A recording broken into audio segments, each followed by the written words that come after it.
On this episode of Bobscaping, we're going to be trimming this saucer magnolia. It's basically gotten too close to the house, and there are a lot of sprouts inside here which should be removed. I also wanted to point out woodpecker damage. A lot of people wonder what these holes are. When you see the holes in a horizontal row, that's a sign of the sapsucker woodpecker, which has done considerable work on this tree. Here's another row. Some over here, some up here you can see.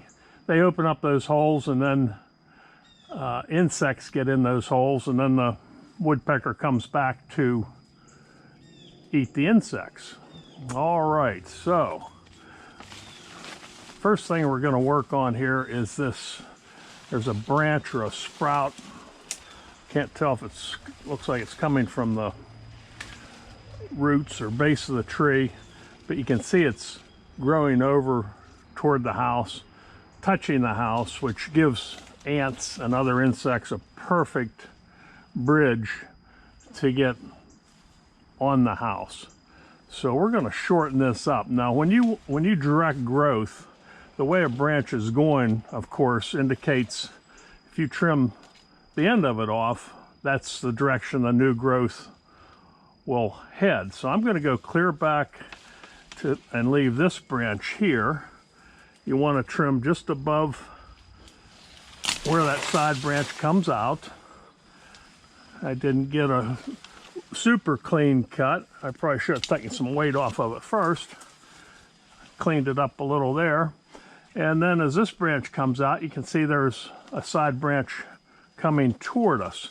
So I'm going to go just beyond it and trim that off. So you can see now this growth will be directed out this way and then to the right.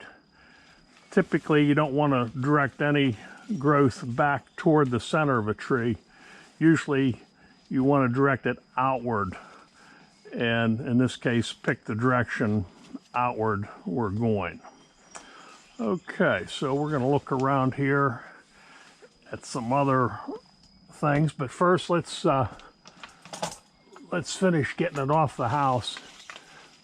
This sort of pole pruning, we're using 2 6-foot long poles. These are the yellow fiberglass poles, and we have a small pruning head on top, single lever action. Some of them have multiple pulleys to make cutting easier, but in the process sometimes they get a lot heavier. So on this branch here, I'm going to shorten it up. And of course, pole pruning, you have to watch when these branches are cut. They're going to come straight down at you. This branch here, I'm going to get the bulk of it off first and then see where we are. Again, it's not always quite as precise as trimming the side branches. That's always desirable, but here's one that's trying to grow in the window. We'll get that one. Here's another one. Knock those off. We're out here in the cool of the morning. We've been experiencing a lot of 90-degree weather. So it's nice to get out in the morning when it's still cool. Typically, you always do best if you can get these branches on a 90-degree angle. It makes for a better cut. Now here's one up here. We'll shorten this one up back to here. And I see there's another branch. This is, we're using a new GoPro Hero 7 my Hero 3 eventually gave up the ghost. So now this isn't perfectly 90 degrees, but we got the cut made. We'll go on up here a little higher. Go to this side branch here. I like to knock the clippings out as they're cut so you don't have to go back at the end and find them all, and days later find out there's one you missed up in the tree. Cut this one.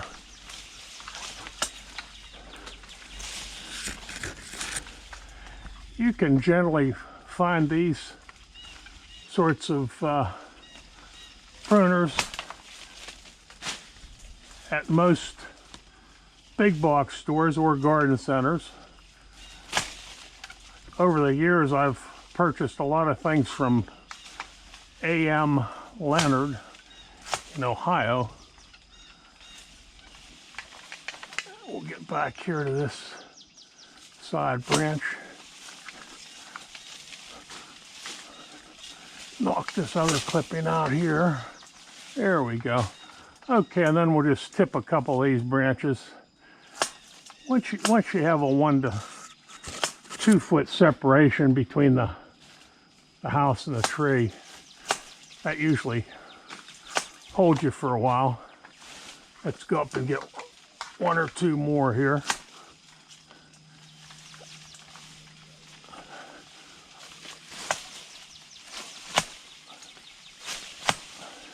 Sometimes you're trimming a little blind on these.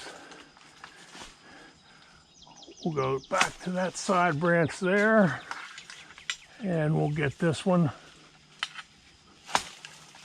There we go.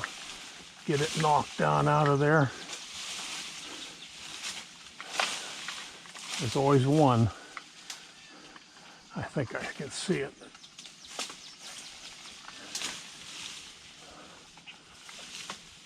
Okay, that's actually another stub. Okay. All right. Sometimes your things get jammed up in your trimmer head there. And like most pruning tools, it really helps to keep them sharp.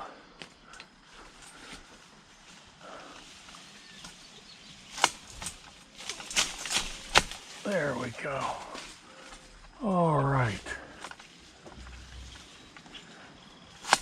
There's that. All right, now we'll park those for a second and get our loppers back out. So on these lower branches, we'll just come in and shorten them up to some side branches. It helps to have the air conditioning unit shaded. Helps keep it cooler in the hot afternoon sun. Starting to get a little conflict between this shrub and the tree.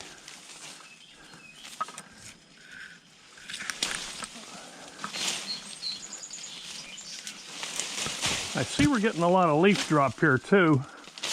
It's been in the 90s for several days, and you can see we're getting some leaf drop. Trees usually create more leaves than they actually need. So, and here down at the base of the tree, we can see that one sprout that we trimmed earlier. Here's one that's broken off. Trim that off. Here's one. When they get to be crossing or rubbing like this, and plus it's coming from the base, it should probably be taken all the way off, but for right now I'm just going to shorten it above a side branch. And as you see, that will direct the growth outward. Here's another sprout growing from the base, and again, ideally removed at the ground level. So this is the one we cut earlier. Here's another one coming from the base. Okay, so this kind of gives you an idea of what we're doing here with these sprouts.